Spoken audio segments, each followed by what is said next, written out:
In this video, we are going to be looking at ignorance as a security technique. Now, for those of you who are not familiar with a hardware wallet, I highly suggest that you go and you read this article by Kaspersky on how to hack a hardware cryptocurrency wallet. In the cryptocurrency community, there was a period of time, may still be going on by the way, where people in the cryptocurrency community were saying that hardware wallets were perfectly secure and there was no way to hack them or get into them. And that if, what was it, the term was something along the lines, if it's not your keys, it's not your tokens or whatever, and that, hardware wallets were secure. In reality, what they were actually saying was they weren't aware of how to hack a hardware wallet, therefore it was secure. And ignorance, unfortunately, is not a security technique. So one of my favorite quotes from Peter Thiel, and this is paraphrasing him, I believe he says this in 0 to 1 is where I get this from. So I've heard several of his talks and then read his book, so I'm always confused as to whether I heard it in his book or whether I heard it in a talk. But he says, what is something that's true that no one wants to admit or people refuse to admit? So this is just paraphrasing of what he says. And one of the ones in the digital world is that the digital systems can be secured. They can't. And I'll give you just a simple example of that. People will talk about how they, firewall their networks and you can only get in through this port or whatnot. And what they completely miss is that there are all kinds of hacks against air-gapped machines. These are machines that aren't connected to any network. Now, if you can hack an air-gapped machine, then any network security you have at best can only delay a hacker. And depending on the hacker, it may not even delay them that much. Right? I mean, that's why the video that I have in this playlist called Who Hacks and Why is very important, because it depends on who you're up against. But depending on who you're up against, any network security you have is going to be irrelevant very, very quickly. If they can hack into air-gapped machines, they can hack into whatever you have. And so the elephant in the room on the digital world is that the digital world is not secure and will never be secure. And that's just the reality. Now, the good news is, for those of you who are watching this video, you're watching this video because you're interested in information. And if you're using the digital world for information, it's actually very useful. The internet's very useful for information. If you're using the internet for like social media in the sense of hanging out with people, it's not secure. If you're using the internet for money, it's not secure. And there's no way around this. This is just the reality of the digital world. There's significant risks, as we'll see. So if y'all remember Spectre and Meltdown, those were vulnerabilities that existed in hardware systems for many years before people discovered them. And to this day, we don't know if any hacker or any, let's say, advanced agency that's involved in hacks were using these. There's no way to know. We just don't know, right? And so these are where I say ignorance as a security technique. These are just patterns that you'll hear.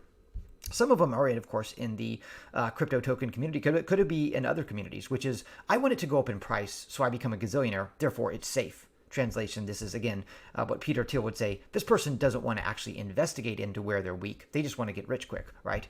Another one this one you hear a lot in security community is, I don't know, therefore it's safe. I don't know of the flaws of that, therefore it's safe. Or another one is, it hasn't been done yet, therefore it's safe. Another one is, I have a degree, advanced degree certification, therefore it's safe. This is all over the cybersecurity community. It's like, no, it's totally safe if you do it this way. Look, I have a PhD and blah, blah, doesn't matter. I mean, there are plenty of people who've worked at firms that have PhDs and those firms have been compromised really badly too.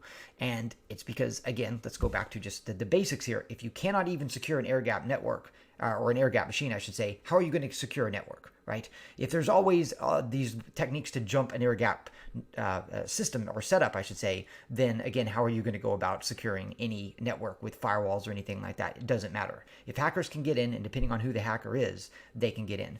And then, of course, the other one that I hear is, I've spoken at event, therefore it's safe.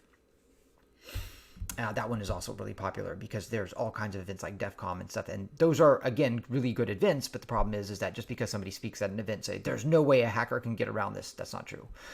There was a video, it's on Bill Maher, but I linked it one time, where one of the guys who works at, and I forget his name, I want to say Allen, but it may not be Allen. But anyway, he works for one of the agencies in the United States involved in hacking.